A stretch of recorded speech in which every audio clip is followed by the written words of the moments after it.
Hello guys, magandang araw. Siyempre update na naman tayo sa ating palayan. Sa hindi pa natapos ang pag sa daik talaga, sobra. Grabe.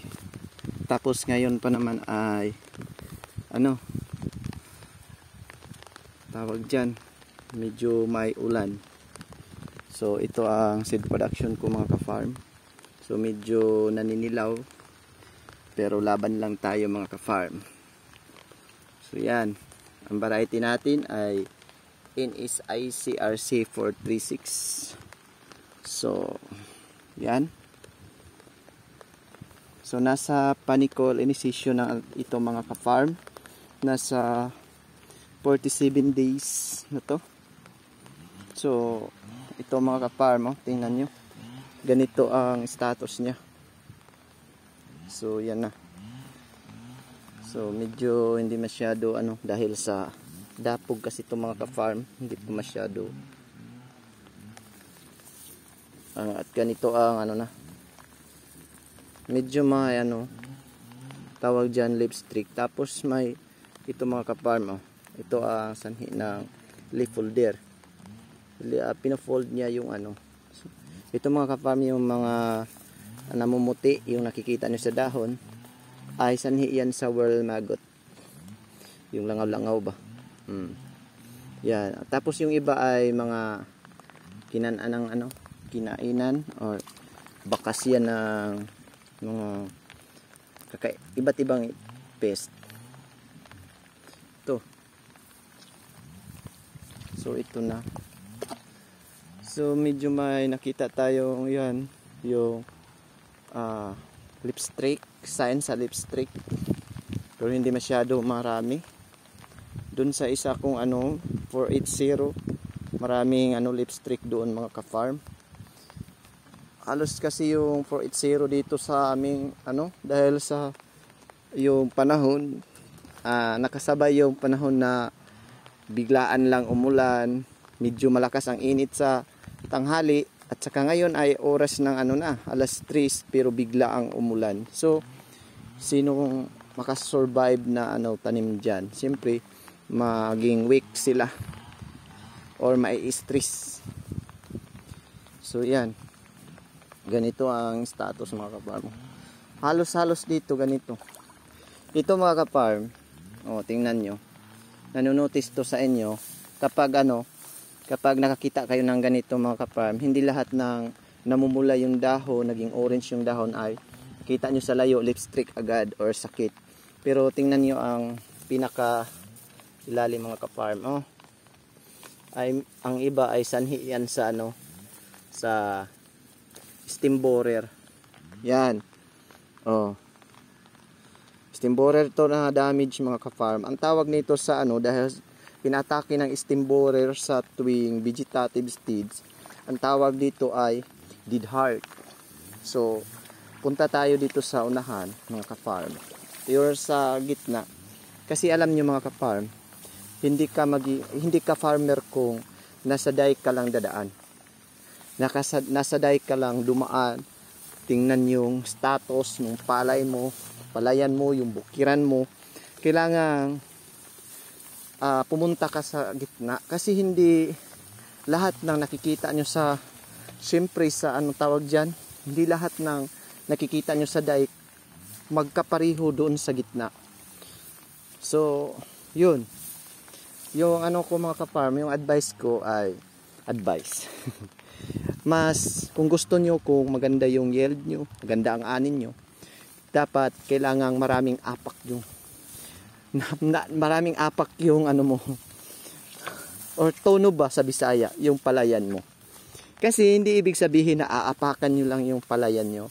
Siyempre sa tuwing kayo ay mag-survey, mag-monitor sa yung palay, ay siyempre nakaapak naman kayo sa lupa, di ba? Hindi naman tayo nagdo-drone. So ganito mga ka-farm. Tapos napatay pala yung in-spray natin na pandamo. Hindi pa to na final rogging ang mga ka-farm, dahil alam nyo ay yung dito yung seed production kasi to mga ka-farm. So kailangan siyang iruging. Yung hindi nakasabay sa linya, kailangan tanggalin or i-remove natin upang hindi siya mag-mix doon sa tawag dyan, doon sa ibang sa main variety talaga. So dito nakatawid na tayo mga ka-farm. Dito muna tayo sa aking isang variety na madamo pa din. Oh, namumunga na yung namunga na yung sa damo. Ano yan? Humay-humay, yamug-yamug tawag dyan sa inyo din. Dito sa amin ganyan din tawag. Yan. Medyo maulan, ako lang nag-record ngayon for tomorrow's activity. Premiere pala.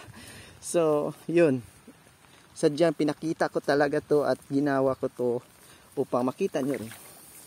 So, itong klaseng dito variety mga ka-farm, ito yung panicule stage na to, paniculization stage na to mga ka-farm ha. Ang variety nito is Bigante Plus. So, hindi rin na matay yung ibang damo, pero hindi man masyado madami. Oh. Pero kailangan pa rin natin tanggalin to mga ka-farm. Pero ang nakakasama lang kasi hindi na pwede i-disturb kasi mayroon na siyang laman doon sa or nagbuntis na ba? Nagbuntis na ang palay natin. So di masyado siya i-disturb pero iwan ko kung paano natin yan maalis. Pero actually mga ka-farm, ito ang commercial rice ko. Hindi naman siya masyado stricto dahil syempre commercial. Diretso. Dito ang pinaka-critical kung hindi to maipasa sa mga seed inspector. So kailangan talagang alagaan to mga ka-farm. So may parang nakikita kayong paninilaw mga ka-farm. Hindi pa kasi tumalab yung sikan application sa ating abono. So dito mga ka-farm, medyo may nakita na ako leaf folder sa aking hybrid Bigante Plus to mga ka-farm ha. Ganito ang niya, status. So yun, medyo ang maipakita ko lang sa inyo, medyo madamo. At saka dito mga ka-farm ay hindi namatay yung sagbot sa para sa pandamo nung nag-spray ako doon sa palayan. Dito, ito na. Sana ay sa susunod makabili na tayo ng mga ka-farm. Medyo maulan, makabili na tayo ng anong tawag diyan? Drone. Parang drone na lang ang pupunta sa Pero alam niyo mga ka-farm, masaya yung palay sa ngayon. Dahil binigyan ng ulan, ganyan. Di naman masyado damihan yung buhos ng ulan. Ay lang, katamtaman lang sana kung pwede mapakaiusapan natin mga ka-farm. Pero alam nyo ba, dito sa aming lugar, sa Caraga region, dalawa lang naman yung dito, klima, wet and very wet. Maulan at grabing ulan talaga sa Caraga region. Shout out sa lahat ng mga Bisaya dyan. Mayong adlaw, mayong gabi, mayong udto, mayong buntag, kung sa asa mo karong dapita. Thank you so much. At saka shout out sa Team Carial. Salamat sa patuloy na pagtanggap sa akin na maisali ako sa ating Premier Marathon. At saka sa lahat ng mag-play sa aking kung marami pa kayong bananas dyan, subs, please pakidikit naman para dadami pa din. At saka ingat kayo guys. Basta alam nyo, para sa akin lang, di naman masyado big deal sa akin ang isang pagtaas ng rice price sa bigas, presyo ng bigas. Kasi meron naman akong tapos may mga root crops naman ako, saging, maraming mga option na hindi tayo doon nagpo-focus kakain sa palay or sa bigas. Kasi alam niyo mga ka-farm, kung tayong mga Pilipino ay para na lang yung vlog ko na ito ay para motivation di ba? Ay alam niyo mga ka-farm, kung ang lahat ng mga Pilipino ay sanayin ang sarili na hindi kailangang hindi kakain ng kakain ng rice. Dapat kung kakain kayo ng rice, once a day. Dapat once a day lang kayo kakain ng rice, tapos whole day o makakain kayo sa mga root crops or kahit anong pagkain mga ka-farm na hindi related sa rice. Depende na sa inyo kung magbe-breed kayo, kung saan ba kayo tawag dyan, naninirahan, or iwan ko lang, basta kayo nang bahala mga ka-farm. At least wala nang issue sa rice na bibili kayo ng marami. Nako, kasi puro sa ating mga FYP, sa ating newsfeed, puro na lang issue about rice. O, di ba? Pero sa akin, di naman yan big deal sa akin kasi mayroong naman ako, rice production. Sorry sa walang diyan. Pero para sa akin, yung suggestion ko lang na wag masyadong